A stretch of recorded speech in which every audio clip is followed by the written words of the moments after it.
সেরা দ্বীপে যাওয়ার উদ্দেশ্যে রওনা দিলাম আমরা।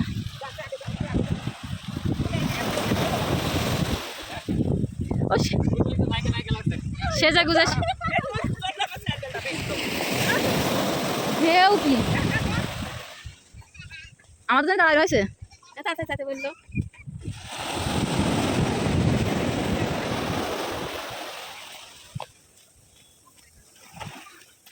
1 কিলোমিটারের বেশি ঢাকা নিয়ে আসা সম্ভব নাকি? হ্যাঁ অনেক দূর, অনেক দূর। আবার তাও তো শরীর কুলানো লাগবে, তাই না? আয়ানি ভালো দেখো, এত সুন্দর জায়গা মাশাআল্লাহ, সেন্টমার্টিন না আসলে তো বোঝাই যাবে না, এত সুন্দর লাগছে দেখতে। আর আমরা এখন যাচ্ছি সেরাদ্বীপ যাওয়ার জন্য, বোটে যাব, সেই জন্য আমার বোটের কাছে যাচ্ছি। ওখানে সবাই আগে যে পৌঁছে গেছে, তাই আমাদের আসতে একটু লেট হয়েছে, আমরা তাই এখনও হেঁটে হেঁটে ওখানে যাচ্ছি। আর ঢেউ কি পানির, এই যে ওই আসছে আরও সঙ্গী সবাই।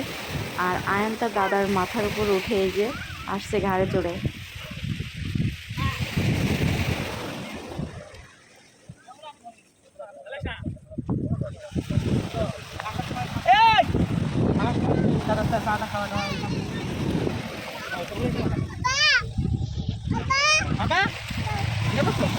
এই বোটে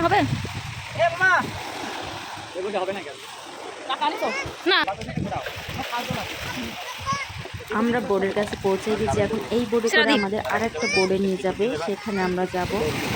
আয়নের বাবা তাই ওই বোর্ডের লোকের সাথে কথা বলছিল, কিভাবে কি দেখি সব কিছু বিস্তারিত জানছি।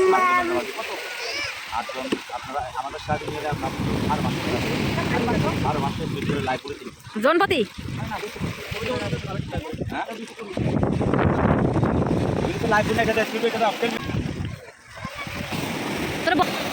আইসা আর এই পানির মধ্যে রিক্স হয়ে যাবে না?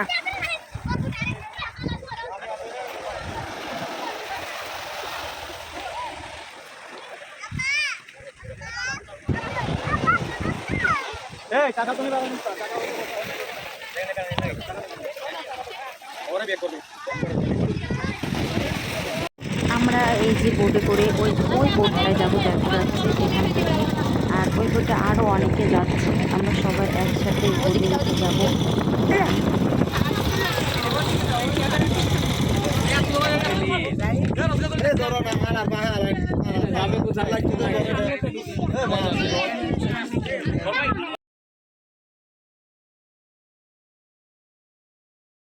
সবাই বোটে উঠে গেছি, এখন আমার বোটটা ছেড়ে দেবে।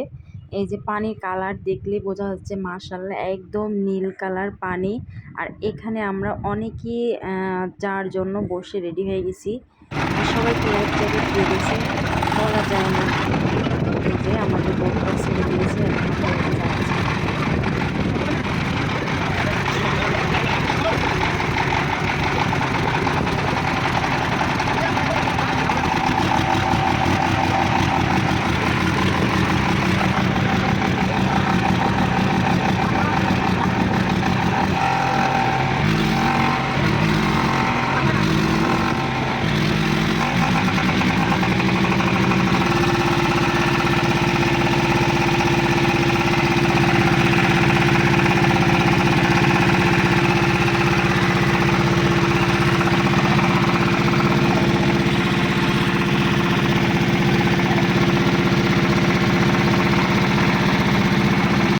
আমরা সেরাদ্বীপে পৌঁছেই গেছি সুস্থভাবে।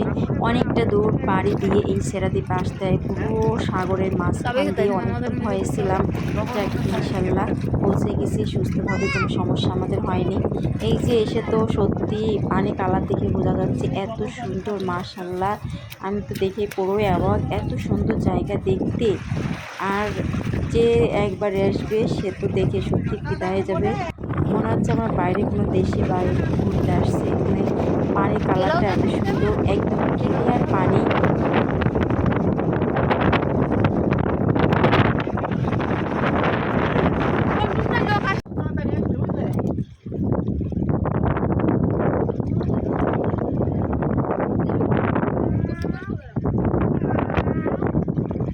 ও কি দেখো তোমার ছেলে গমছা স্যার